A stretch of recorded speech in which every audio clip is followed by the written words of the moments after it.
नमस्कार। केशव विद्यालय द्वारा संचालित ऑनलाइन क्लास में आपका स्वागत है। आज हम वर्ण विचार में व्यंजनों पर चर्चा करेंगे। व्यंजन किसे कहते हैं, कितने प्रकार के होते हैं, तो देखते हैं व्यंजन की परिभाषा।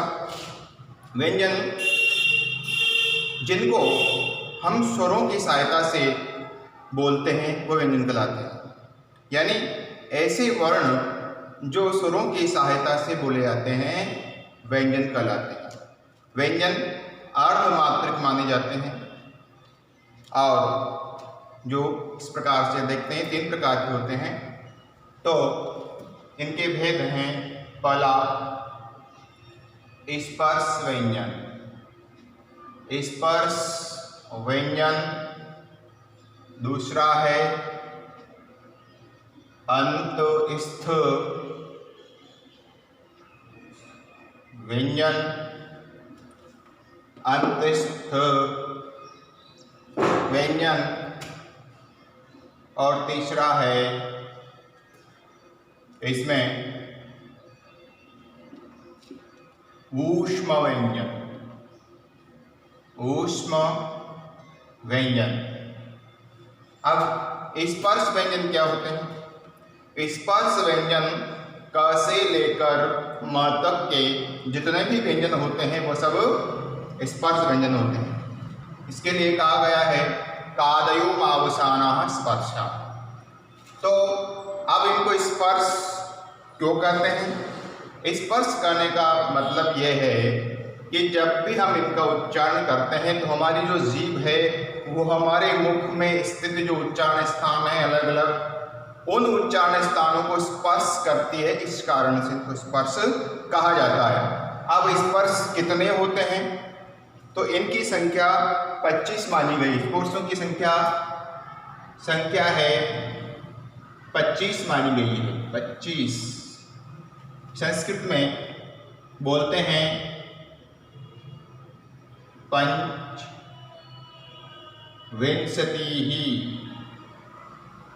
25 इनकी संख्या मानी गई है।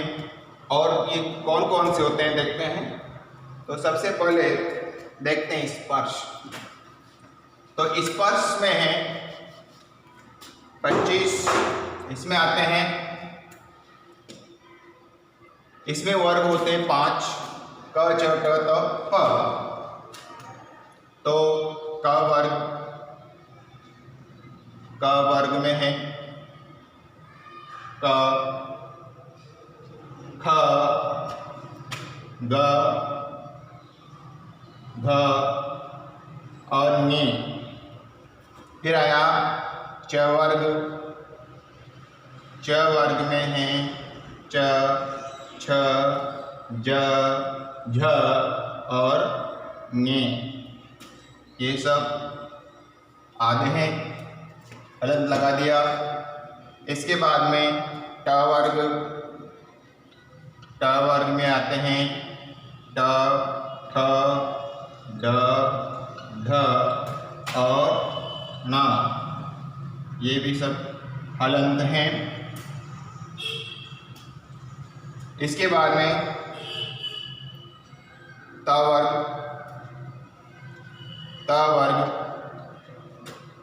त, थ, द, ध और न। और फिर प वर्ग, फिर आता है प वर्ग में आते हैं प, फ, ब, भ, म।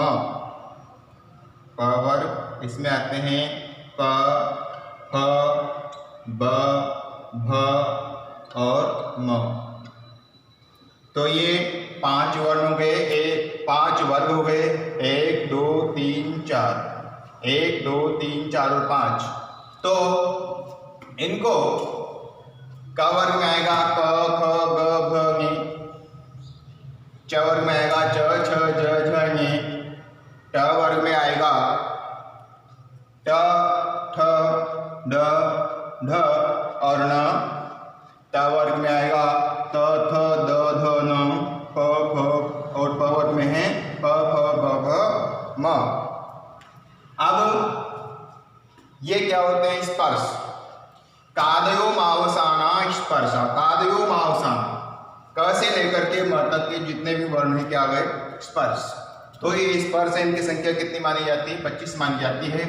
अब इसके बाद में इनको याद रखने के लिए हम कु चू टू तू कु इस तरह से भी लिख सकते हैं, कु चू टू तो कु। वर्गों को याद रखने के लिए कु चू टू तू कु, कु से क वर्ग, चू से च वर्ग, टू से ट वर्ग और तू से त वर्ग और कु से प वर्ग। ये जो कु चू टू तू कु है, ये हम जब उच्चारण स्थान पढ़ेंगे तब हमारे काम आएंगे।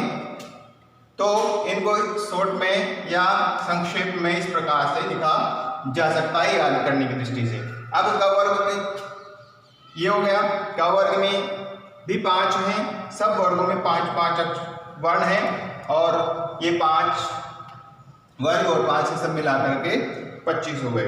अब हम देखते हैं अंतस्थ व्यंजन। अंतस्थ व्यंजनों में है य व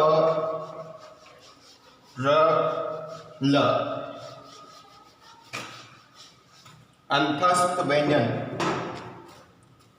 इसमें है अंतस्थ व्यंजन। अब सबसे पहली बात, इनको अंतस्थ क्यों कहा जाता है? व्यंजन है य व र और ल, ये हैं। इनको अंतस्थ क्यों कहा जाता है? विद्वानों ने इनको न तो स्वर माना और न ही इनको व्यंजन माना है। ये क्या है? अंतः यानी बीच के हैं। अंतः का शाब्दिक अर्थ है बीच, बीच। तो ये न तो स्वर है और न ही ये व्यंजन है, इस कारण से उनको क्या माना? अंत यानी बीच वाला माना। अंतस्थ होने, अंतः इस होने के कारण इनको क्या बोलते हैं? अंतस्थ बोलते हैं। ये इनमें क्रम है य व र ल संस्कृत का, और हिंदी में क्रम है य र ल व। अब देखते हैं आगे, अगला है ऊष्म व्यंजन। ऊष्म व्यंजन, ऊष्म व्यंजन, ऊष्म व्यंजनों में है श, श, श, ह। ये व्यंजन ऊष्म में है। देखिए ऊष्म व्यंजन क्यों कहते हैं इनको? इन व्यंजनों को जब हम उच्चारित करते हैं या इनका उच्चारण जब हम करते हैं तो क्या होता है? इनके उच्चारण में हमारे मुख से गर्म वायु निकलती है, और गर्म ऊष्म गर्म को बोलते हैं, इसलिए गर्म वायु निकलने के कारण से इनको क्या कहा जाता है? ऊष्म कहा जाता है। जैसे श, श, श इस तरह से। तो जब इनका उच्चारण हम करेंगे तो गर्म वायु बाहर निकलेगी, इस कारण से इनको क्या कहते हैं? हम ऊष्म कहते हैं। अब इनके अलावा कुछ वर्ण होते हैं संयुक्त, संयुक्त व्यंजन भी होते हैं। वह इस प्रकार से हैं संयुक्त, जैसे संयुक्त स्वर होते हैं ऐसे ही संयुक्त व्यंजन भी होते हैं। संयुक्त व्यंजन, संयुक्त व्यंजन में है श, त्र और जै। श संयुक्त को कहा गया क्योंकि दो व्यंजनों से मिलकर बने हैं। तो देखते हैं को ये किससे बना? श है, ये बना ये क, और इसमें मिल गया श और अ, स्वर मिलने से पूरा हो गया। तो एक श बना क और श से, त्र, त और र, और इसमें स्वर मिलते ही क्या बन गया? पूर्ण वर्ण हो गया। ऐसे ही ज है, इसमें है ज वर्ण है, और इसके बाद में है ञ और अ मिलने पर ये क्या हो गया? पूर्ण हो गया। तो ये किससे बना? श, क और श से बना, त्र, त और र से बना है, और जे हैं ज और ञ इससे मेल से बना, इस कारण से क्या है संयुक्त, दो से बना जो संयुक्त है। अब इसके बाद में हम ऐसे चिन्हों को देखते हैं जो हमारे पढ़ने में सहायक होते हैं, जैसे विसर्ग है, हलंत है, अनुस्वार है इत्यादि हमारे पढ़ने में हमें सहयोग करते हैं, काम में आते हैं, तो उनको हम देख लेते हैं। तो वह हैं, उनका विशेष रूप से हमारे वर्णमाला में स्थान नहीं है, लेकिन फिर भी वह हमारे काम आते हैं, इसलिए उनको हम देख लेते हैं। तो सबसे पहले देखते हैं विसर्ग। सबसे पहले देखते हैं विसर्ग।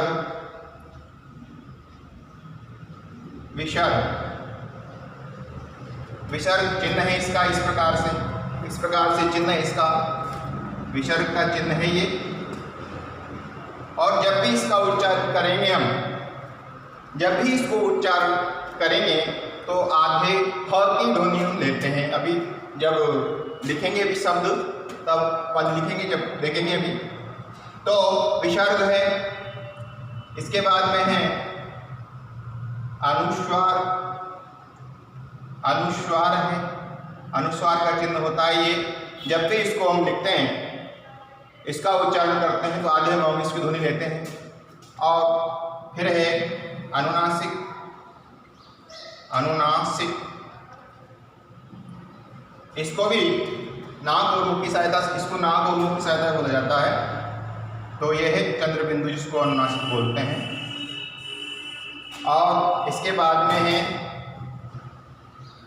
हलंत। हलंत ये जो हमारे आधे वर्णों को सूचित करता है। आधे जैसे व्यंजन है, व्यंजन सबके नीचे लगा हुआ होता है, तो वो आधे वर्ण को सूचित करता है। तो विसर्ग है, अनुस्वार है, अनुनासिक, हलंत, ये आधे वर्ण को बताने वाला होता है। विसर्ग है जो हम जब इसको उच्चारण करते हैं तो आधे ह की ध्वनि लेते हैं, ये, और इसको म की ध्वनि। जैसे शब्द देखते हैं अभी हम, जैसे यहाँ पर है रामः, उदाहरण के लिए देखते हैं राम शब्द है और इसमें विसर्ग लगा दिया तो रामः। ऐसे ही ये, तो इसको बोलेंगे रामम, गणेशम, सुरेशम, महेशम, ऐसे रामः, श्यामः, मोहनः इत्यादि जितने भी हैं। ज और ये विसर्ग स्वर, अगर इसमें आ स्वर मिलता है तो उसके अनुसार बदलता रहता है। तो ये इस प्रकार से हम उच्चारित करते हैं इसको। ये अनुनासिक है। और इसमें अब हम शब्द किस प्रकार से बनते हैं वो देख लेते हैं। तो शब्दों का निर्माण है जो किस प्रकार से, किस किस वर्ण से किस प्रकार बनता है। तो जैसे कुछ शब्द है, मैं यहाँ पर लिख रहा हूँ, वो कैसे बने हैं तो उनको देख लेते हैं। जैसे है, सबसे पहले राम को ही लेते हैं। रामः शब्द है अपने पास, रामः शब्द है, तो पद है रामः। तो ये कैसे बना, तो इसमें देखेंगे र व्यंजन है, ये र व्यंजन है, और इसके बाद में रा, आ की ध्वनि आ रही है इसमें, तो इसमें क्या है, आ स्वर है, जो कि कोई भी व्यंजन स्वर के बिना पूर्ण नहीं होता है। तो इसमें आ स्वर आ गया। फिर इसमें म क्या है, व्यंजन है म, ये आधा हलंत जो सूचित करता है, तो म आधा है। फिर म, अ की ध्वनि आ रही है इसमें, यानी स्वर कौन सा है, अ स्वर इसमें मिला हुआ है। इसके बाद में फिर विसर्ग भी साथ में मिला हुआ, तो ये बन गया रामः। ह का आधे ह की ध्वनि अपन ने दी है इसमें बोलने के लिए, रामः। ऐसे ही लिखते हैं यहाँ पर गजः। गज यानी होता है हाथी, संस्कृत में हाथी को गज बोलते हैं। तो गजः ये पद है, ये कैसे बना। अब इसमें व्यंजन है ग व्यंजन है, और इसमें अ स्वर मिला हुआ है, और इसके बाद में ज व्यंजन है, और उसके बाद में इसमें भी अ स्वर है, और इसके बाद में विसर्ग है। तो ये गजा बना। इसके बाद में देखते हैं कपोतः। कपोतः कपोतः कपोतः बोलते हैं कबूतर को संस्कृत में। तो ये बना कैसे? क, ये क, इसमें स्वर मिलेगा अ, फिर इसके बाद में प व्यंजन है, ये प व्यंजन, इसमें ओ, कपो, ओ की ध्वनि यानी स्वर कौन सा है? ओ, और इसके बाद में त व्यंजन और उसमें फिर अ और उसके बाद में विसर्ग। एक शब्द और देखते हैं, रमा। तो इसमें है र, फिर अ, स्वर और इसके बाद में म व्यंजन और आ स्वर। तो आज हमने व्यंजनों के बारे में जाना और इनसे किस प्रकार शब्द निर्माण होता है इस बात को भी जाना। बाकी का जो भी हम अगला विषय होगा वो दूसरे बाद में चर्चा करेंगे। धन्यवाद।